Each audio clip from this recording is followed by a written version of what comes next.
what I was thinking about doing this morning, Catherine, I was thinking about ambushing you with a topic that Okay. that you're not prepared for because we didn't discuss it beforehand. Okay, that's fine. Go. You know, I'm somewhat obsessed with copyright law. Okay. I don't like copyright, generally speaking. Okay. Well, I like the idea of copyright. I just think in the United States it's way overused. Okay. So I was thinking the other day, what if there was no copyright? And conversely, what if there was just all copyright? Like if you copyrighted something, it would never expire. So basically erasing the public domain. Nothing would be in the public domain. Once something is created, it would always be owned by, there would be ownership attached to it, and someone could always own it and control it. I think people would like that. And that would obliterate the public domain. There would be nothing that people could use or reuse without paying someone. Right. Those are kind of the two extremes. Like, we don't have that extreme, right? We do have copyright, but it's almost infinite because it's, I don't know what the terms are now. I think it's the lifetime of the author plus 80 years. Something like that. Which is essentially forever. Most copyright is going to be completely useless after that point. It's culturally irrelevant. Right. So some things persist. You know, Star Wars will probably persist 80 years after George Lucas is dead. That is assuming he ever dies. Well, let's hope not. Let's hope not. I mean, he doesn't seem exactly like a human, so I'm not assuming that he is. Right. Okay. Wow, those are two interesting concepts. I think the lack of copyright would just be a free for all, right? Yes. Which do you think would be worse? Or which do you think would be better? I think in some ways lack of copyright might be worse because then it wouldn't protect the creator at all. There'd be zero protection. And then everyone can just abscond ideas and designs and it would just be a free for all. Yet, if you own everything, then what are the limitations? I guess my question is like, what are the boundaries or limitations of the copyright? Is it like ideas? Is it expression? Is it words? I mean, how far does it go? It's the same idea as the copyright now. If you create something, it cannot be copied in whole. Right. You can copy parts of it as long as it's not confusing.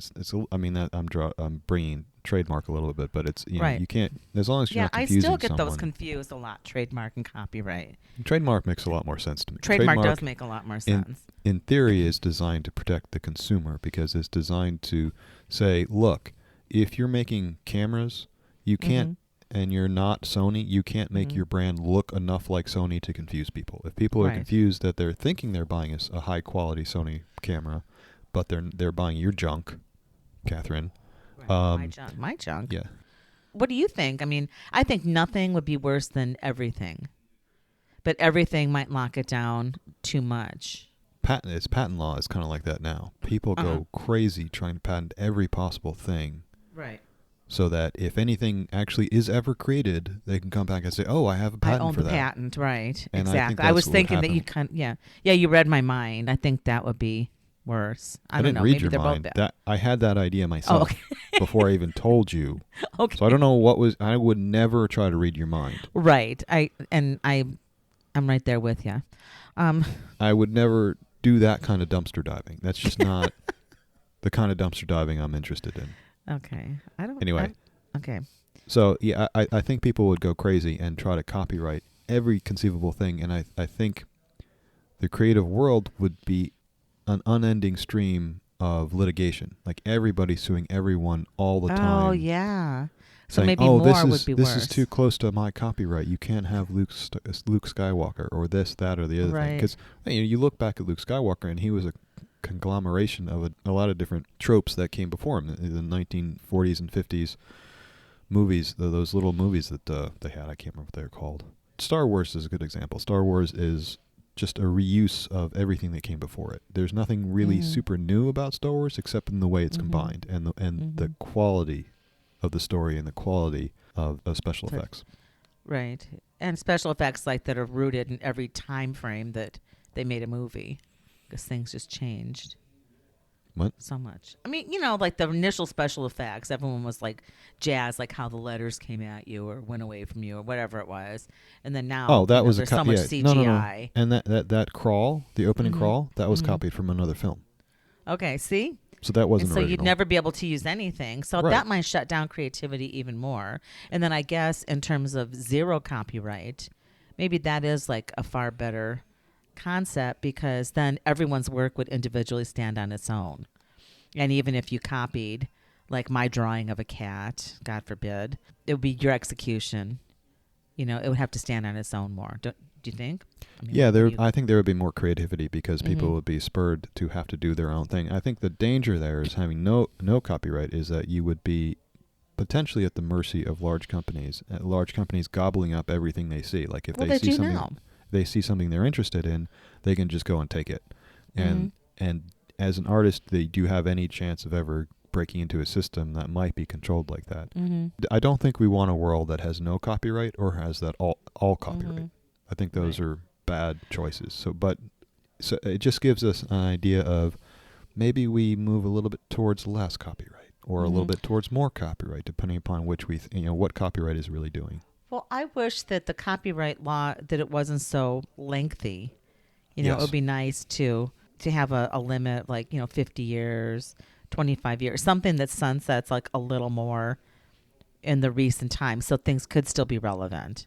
I think part of this was because we've been watching this show called Babylon 5. Uh, Oh yeah. a bad sci-fi show, well, I shouldn't say bad.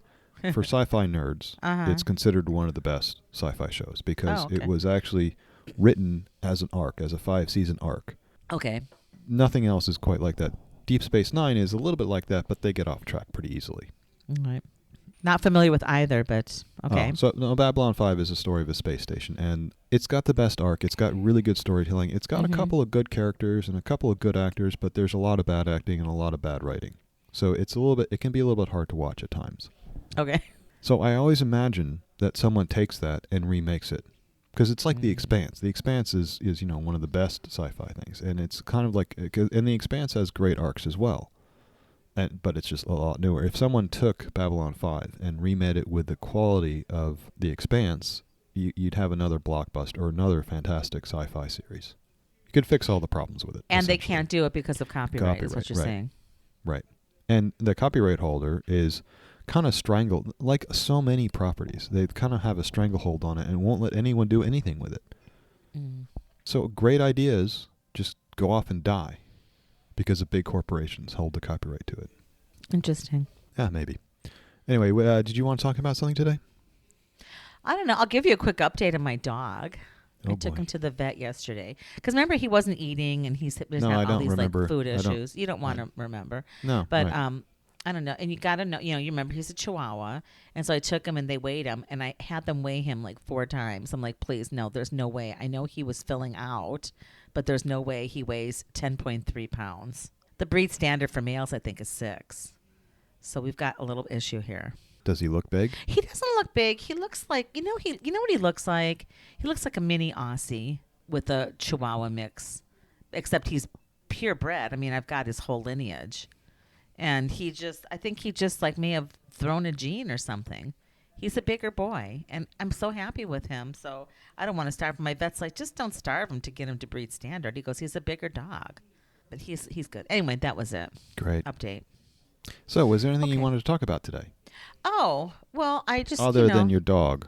Well, since it was just Valentine's Day, I saw that Banksy had installed a mural that was then removed, and I actually liked No. Part of What? it was removed. Part of it was removed. Part of it. Right. The Valentine's Day mural. And it was called the Valentine's Day Mascara. Oh, was it? I forgot. Mm-hmm. Okay. Yeah, as a statement on domestic violence. And it was a mural of a woman dressed in kind of like 50s. 1950s-ish attire with yellow gloves. And she's got lipstick on and a big kind of black eye on the right.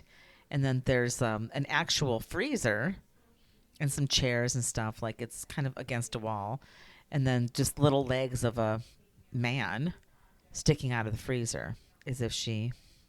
And the you best know. image is the image that Banksy has of this. He took a picture of it after he's done, and you can see that his mural, which includes the woman and the legs of the man, and what's in front of that mural is a freezer, an actual freezer. An actual freezer. Discarded garbage freezer, and then a broken chair. And I like that image because it not only has the freezer, but it also has the broken chair. And I think the broken chair actually has an important role in that. It shows there's a little bit more violence in the scene Right. when you have a broken chair like that. I think on the same day that he he released this, or however you want to say it. Allegedly, the city council came and removed the freezer because they said it was a hazard and they needed to, quote unquote, make it safe. Well, that's true. I agree Yeah. with that. The freezers Yeah. are notorious for getting people killed. You get inside the Exactly. freezer and then you can't open from the inside and then you die because you Exactly. suffocate. But people have been complaining about it for months and they hadn't done anything about it. Oh, they had? Did you not read the articles you sent me? I read the article. No, I read it. I was just focused on the freezer being removed because I thought it kind of destroyed the vibe. And then they returned the freezer. It's a little bit more trippy without it because you just have these legs. There's an implication. I'm not going to say this is not his strongest work. I think it lacks a little bit of subtlety that he usually has. Yeah, It no, it's lacks not a little bit subtle of at all. master. It lacks the mastery of really using the things around you. But I do think his picture, and we'll link to it, is the best. And so the council took it away, and then there was an uproar, and they brought it back. And then, allegedly, the owner of the property on which this was painted contacted the gallery, and the gallery came and took it away again, took the freezer away again. And they said, oh, we want to make sure we protect it. Do you want to protect it, or do you want to sell it? That's my question. Yeah, yeah, and the chair is gone in subsequent images. Right. It seems like you could probably find a broken chair, though, to put Right. there. If you were and then they also covered it in plexiglass, which I think is just... It's some kind of weird fetish about trying to protect these things and keep them. They're wall art. They're a specific kind of art. They're not meant to last forever. Don't put Right. plexiglass on it. It really ruins the aesthetic. It really does. And that in the picture in the Art News article, it's very distracting with the plexiglass. Yeah, it and looks like a framed piece now. yes. I just thought that was interesting. I liked that he released something on Valentine's Day. I dislike that. That's my biggest complaint about this. Oh, Is okay. domestic violence is an important topic to respond to, but why do it on Valentine's Day? Why do you have to bring down Valentine's Day? That's a fair point.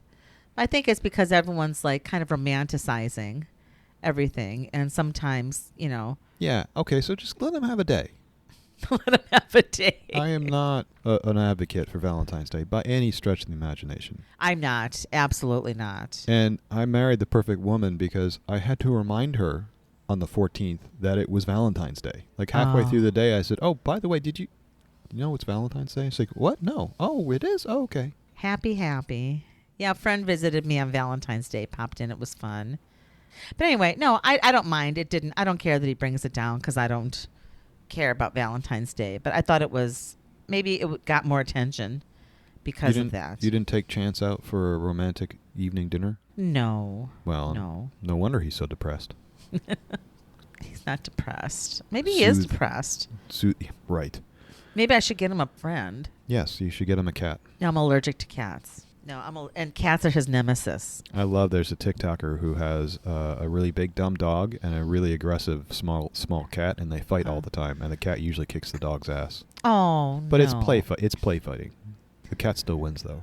No, this dog, if I changed his name, I changed it to Velcro because he's just always on me. He just wants to be with me constantly. And this is the thing about cats and dogs. Like a dog, most dogs are kind of dumb. They're smart, but they're kind of dumb because they've been removed. They're removed from their natural. They're not wolves anymore. They're dogs. They don't fight like wolves. They fight. They can fight dirty, but a lot of domesticated dogs don't really know how to fight. Cats, though, Fight. cats remember how to fight, partly because they're smaller. So, cats who don't know how to fight don't last very long. You can see the animal instinct of the cat and the kind of the dumbed down version of the dog fight, and it's almost not fair. I mean, Jesus, is there any good news in the world? Jesus. Speaking of, Yes. did you watch the Super Bowl? I watched part of the Super Bowl, but then I got depressed because I didn't really like the Eagles. Mm-hmm. I don't hate Philadelphia. Uh-huh. I just don't want them to win. Did they win? So I watched the first possession, and what that means is kickoff, Eagles got the ball, and they run it until they lose possession, which means they give the ball up. And that first possession, they got a touchdown. So basically, they received the ball, they had a couple of first down, or maybe 2 first downs. Basically, they ran it back and got a touchdown on their first possession, which is not a good way to start off the Super Bowl if you're the opposing Kansas City Chiefs, to lose on the first possession like that. So I watched that. That was pretty quick. That was 2 or 3 minutes worth of playtime. Except I did the stupid thing. I didn't want to miss the kickoff, which was supposed to be at 4:30. So I tuned in at 4:20, I was inundated with 25 minutes of crap before they actually got to the actual kickoff, so that was 15 minutes after it was supposed to kick off. Anyway, I can't go with the nonsense. It's just too much. So I turned it off, and then I turned in a little while later, well, a while longer later, and I got the last 2 minutes of the first half, which took forever. Mm-hmm. And I tuned in, and the Chiefs had come back. They tied the game. And then I turned it on, and I watched the Eagles score another touchdown. It's like, okay, I can't watch any more of this, which was good because apparently in the second half, the Chiefs came back and whomped the Eagles and won the Super Bowl in the end. So that's because of me. Okay. If I'm not watching, they can win.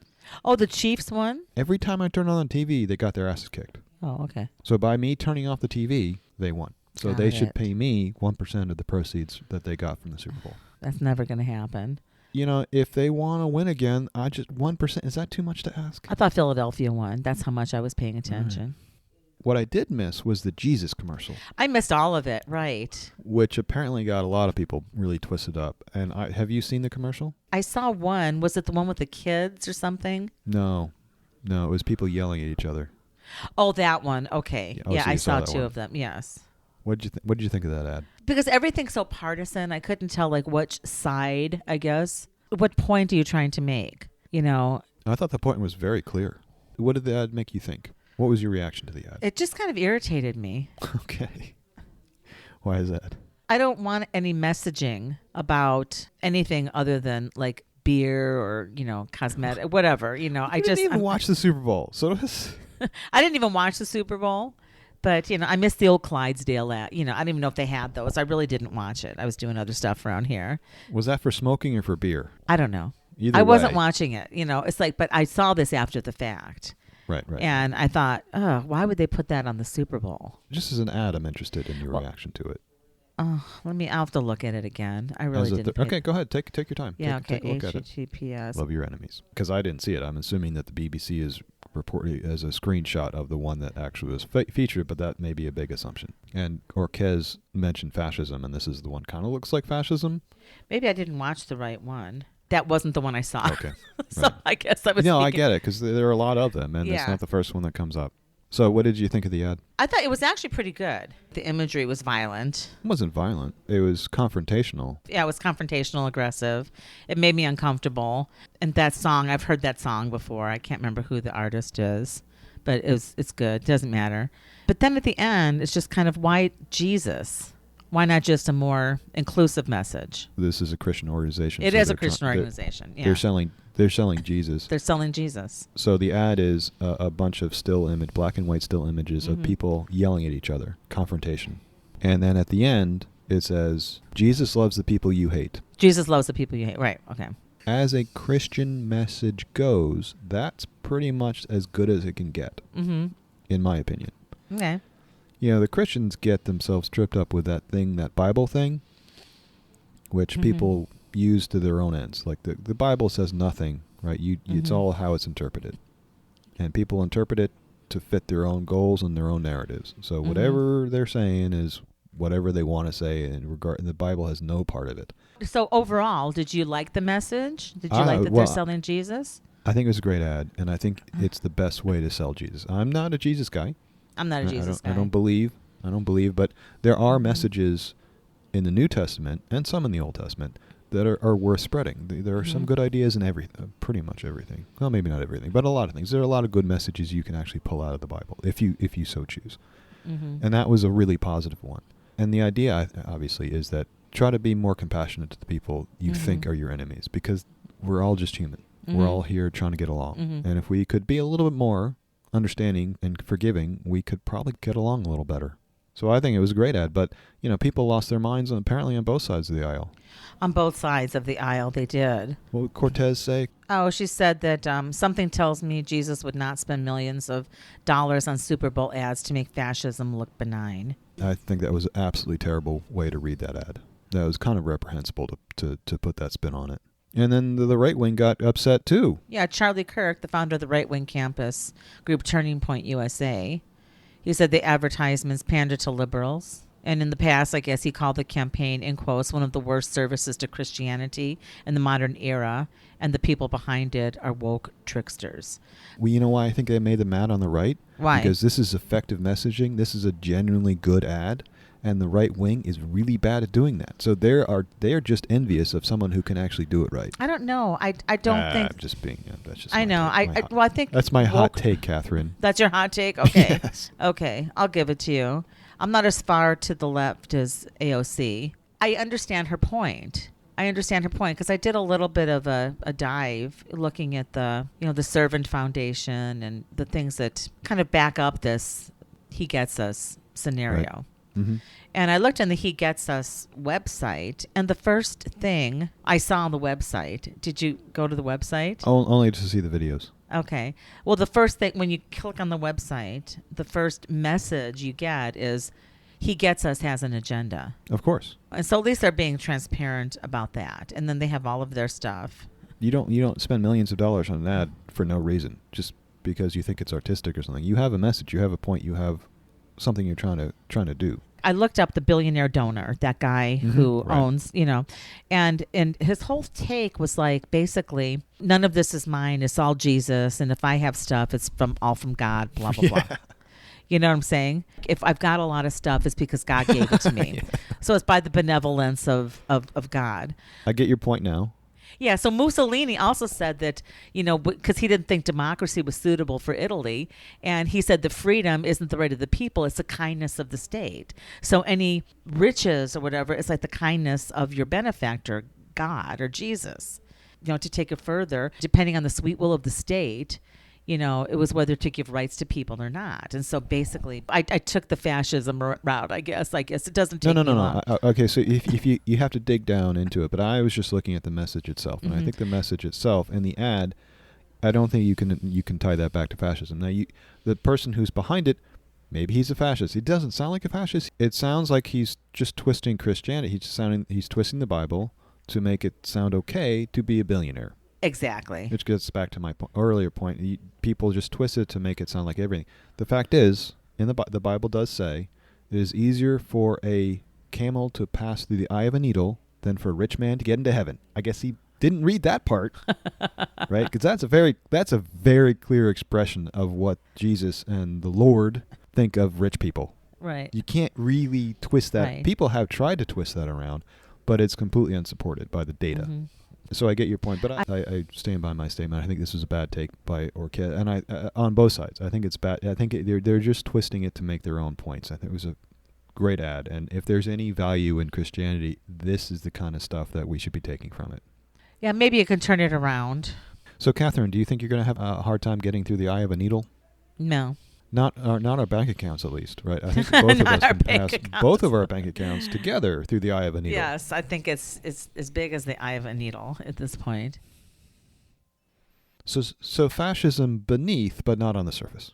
Well, I was trying to understand her point, and I guess I can make in trying to understand her point, I guess you had to dig way deep to understand her point. Was my point. I'm not sure if it's super deep, but I it's there somewhere. Well, yeah, and I don't know that it's fascistic or not.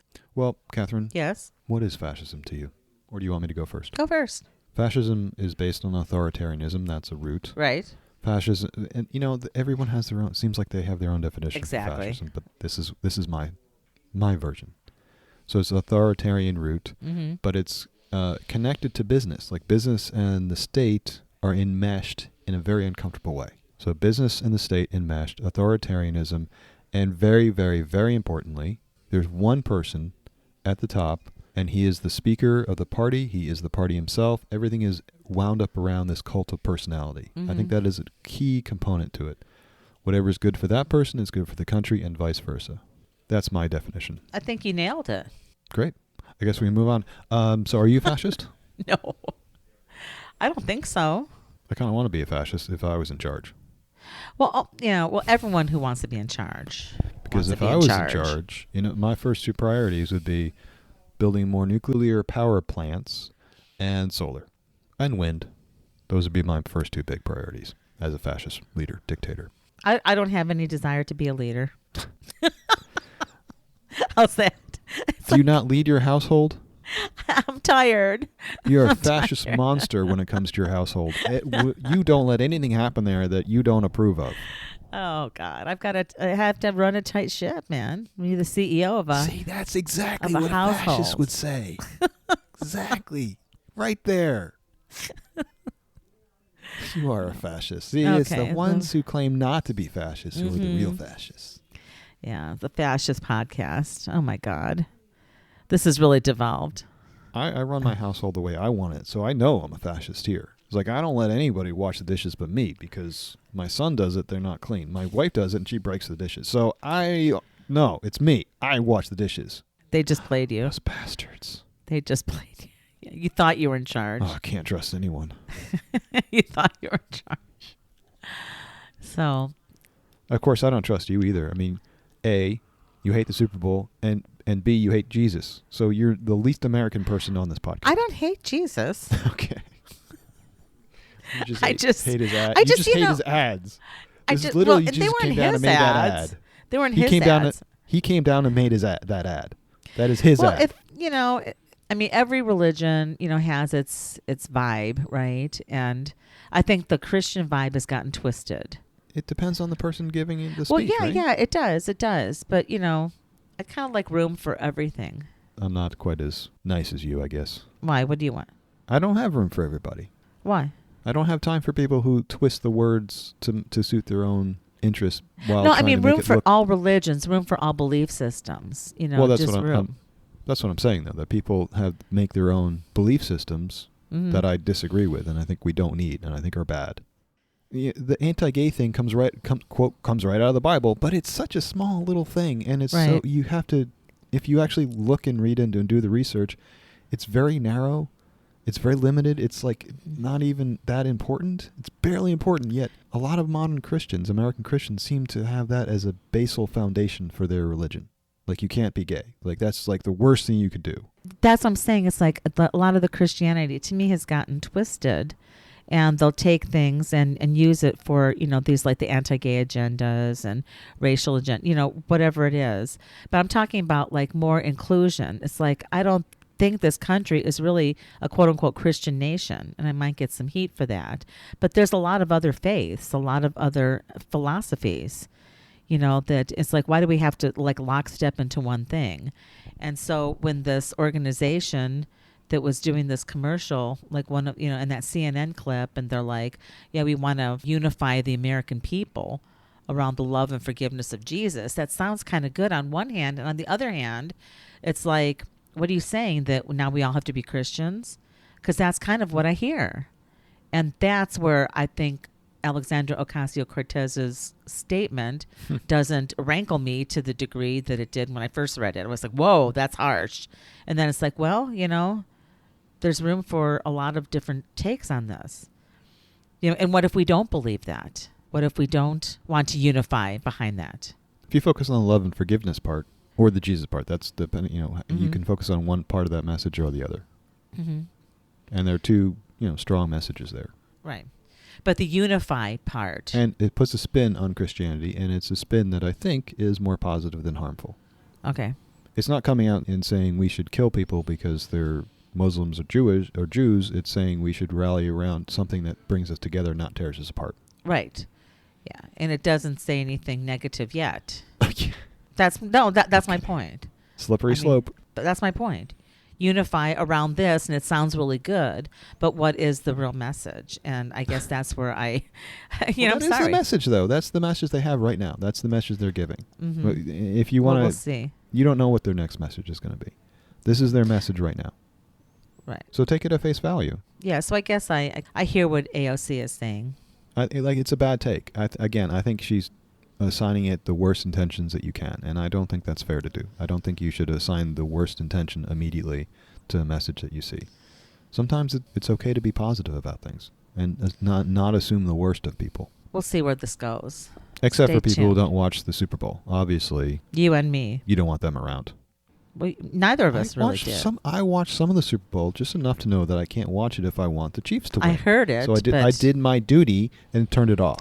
Yeah, I heard it. I was doing other things. I just really... Just like everyone should do their duty right now and turn off this podcast. Yes.